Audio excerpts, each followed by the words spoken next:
My name is Binse. From now on, I am going to present about the effect of stretching scalenus muscle on lung function.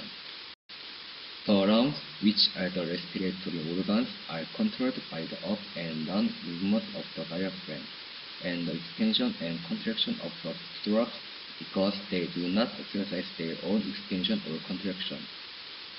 The muscles involved in respiration are divided into major respiratory muscle and respiratory assisting muscle.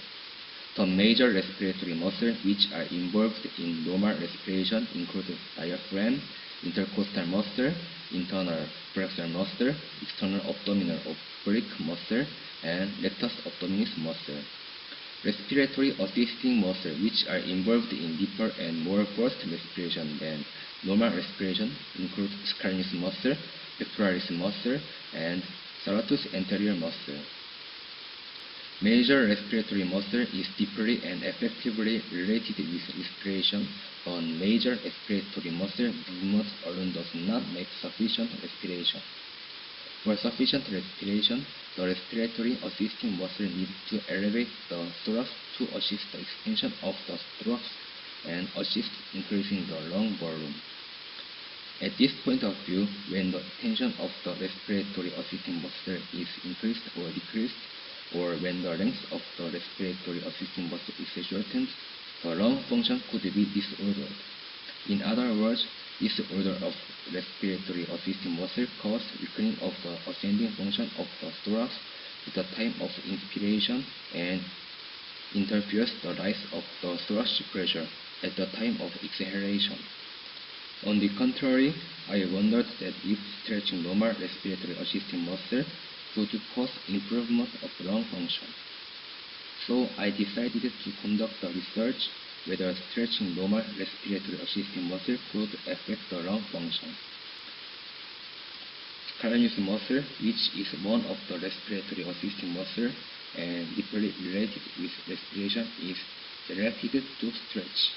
And for figure out the change of lung function, first vital capacity and FEV1 is measured.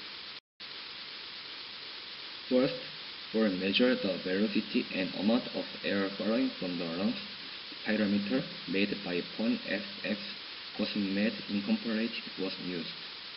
Second, chair was used for set. Third, nasal clamp was used for obtrude nasal cavity. And next, SPSSIIN statistic program was used.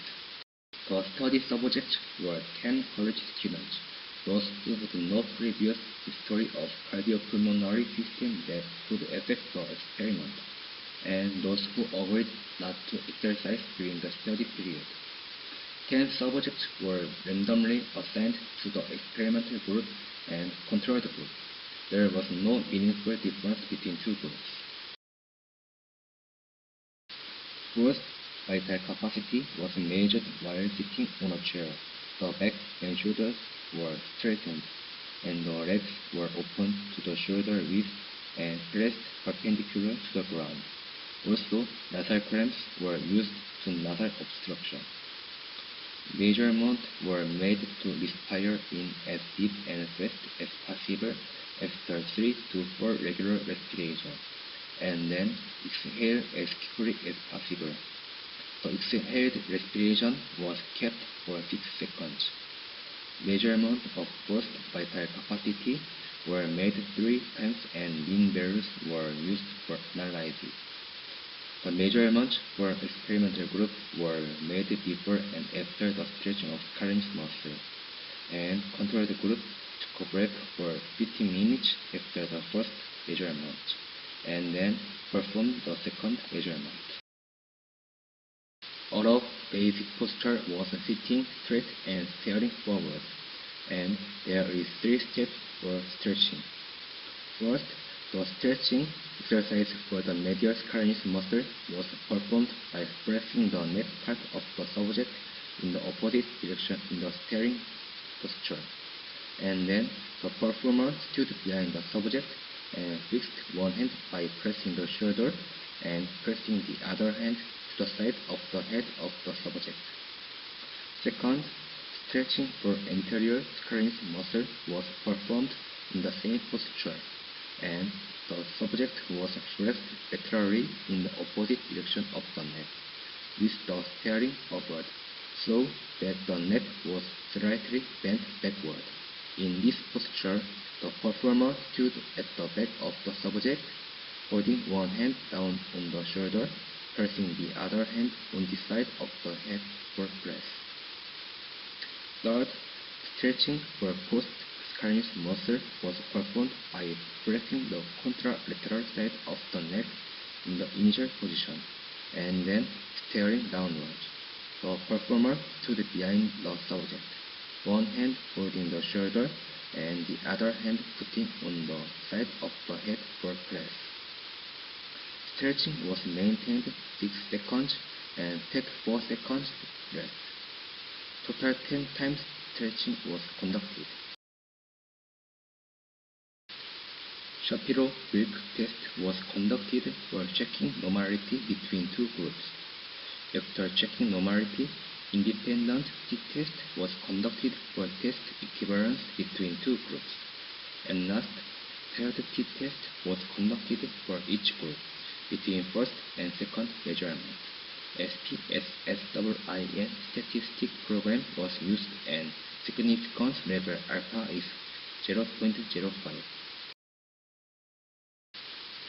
This is the table of comparing burst vital capacity between experimental group and controlled group before stretching. There is no meaningful difference between two groups about all categories. This is the table of comparing burst vital capacity between experimental group before and after stretching. Data about burst vital capacity FEV1, PEF, and MEF 75% is meaningfully increased after stretching, but there is no other meaningful difference to another data. This is the table of comparing burst vital capacity between first measurement and second measurement of controlled group. There is some difference between two measurements, but there is no meaningful difference. Since scalenus muscle is one of the representative respiratory assisting muscle which is originated from cervical vertebrae and inserted to first rib, it is known to lift the thorax during the inhaling, lowering the pressure in the thorax to assist the inhale. In general, the intended motion can be made when the muscles maintain proper length and the contraction and loosening are smooth. In this point of view, increased tension of scalenus muscle can cause disorders in contraction and relaxation functions, weakening each function as a respiratory assisting muscle. But there is no idea about the effect of stretching normal scalenus muscle on lung function. Therefore, this study was designed to confirm whether the stretching of normal scalenus muscle can make scalenus muscle more flexible and improve lung function, and as a result, increase of burst vital capacity, FEV1, PEF, and MEF 75% is confirmed in the experimental group. Burst vital capacity means the amount of air as fast and as hard as possible after inhaling air as possible, and FEV1 means the amount of air exhaled during the first 1 second of air flow, as fast and as hard as possible after inhaling. And last, PEF is the maximum air flowing rate that occurs during exhaling as quickly and powerfully as possible. Enhancement of burst vital capacity, FEV1, PEF, and MEF 75% in the experimental group means that stretching of scalenus muscle makes scalenus muscle more flexible, and this means that movement of thorax is improved, which means that lung function is also improved.